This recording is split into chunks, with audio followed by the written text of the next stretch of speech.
Alright folks, Pitching Ace 88, we are back. Playing Plants vs. Zombies 2, it's about time. We're in Frostbite Caves, heading on to Day 9. Now Day 9 is going to present a little bit of a problem due to the bird zombies.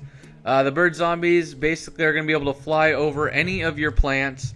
They take a considerable amount of damage, believe it or not. And if they do get to a tall nut or something, they will peck at it really, really quickly. So they're very, very problematic. Really easy way to get them is actually either with the chili bean, a cherry bomb, or a pepper pult, or a snapdragon. Basically anything that does damage to them over time. Preferably something that goes and hits them farther away.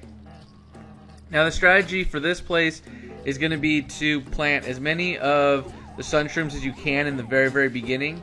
So the strategy here for me, and you guys should be following it as well, is 6 sunshrooms in the very bottom 2 rows, and then a row of sunshrooms in the top 3.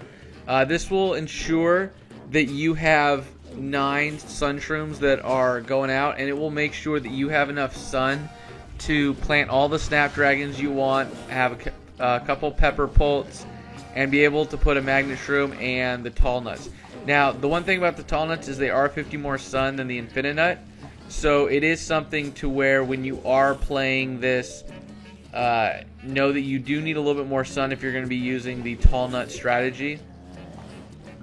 All that being said, tall nut is going to be a lifesaver at this point. Now, that bird would be able to get past all of your defenses, no problem. The snapdragon is not going to be able to slow him down. So what can you do?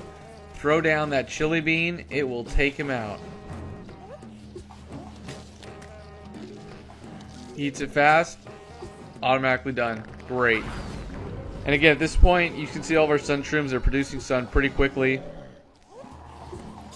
There's going to be a little bit of a delay, especially in the tall nuts. So once you get enough sun for that, definitely make sure that you are going to be planting them.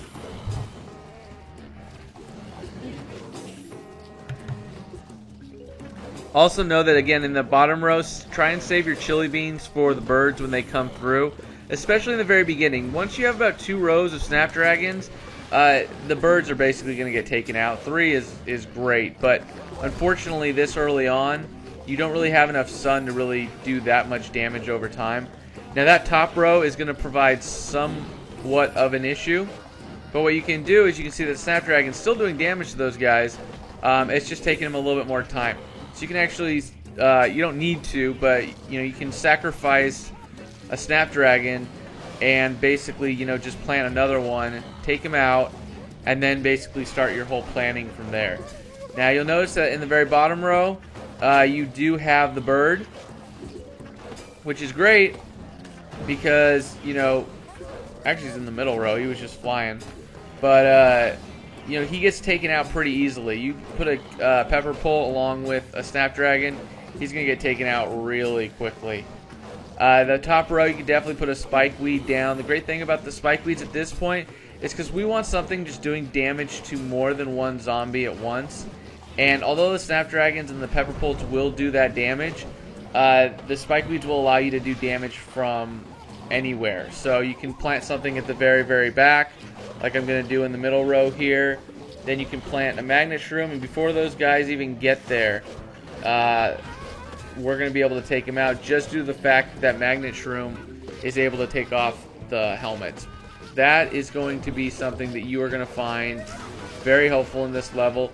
Even if you don't have room as of right now, as you can see, we have 625 sun. We have plenty of sun. So you could just throw down a magnet shroom and basically start taking away these guys' helmets. And once the helmets are gone, there's really not that much that's difficult. Now, I will mention here that for the final wave, they produce so many buckethead zombies that you can do the strategy that I'm going to use, which is you save a plant food, plant a magnet shroom, and then use that plant food on the magnet shroom, and all of a sudden you're going to start taking out every single zombie before they even get close to your tall nut. Now, you're still going to have the birds, which is unfortunate, but luckily with the pepper pults, it does do splash damage. so you are doing damage to more than one bird at a time. So as you'll see, all the birds get disintegrated. And that is going to wrap up day 9. I hope you guys all enjoyed this. Pitching Ace 88. Over and out.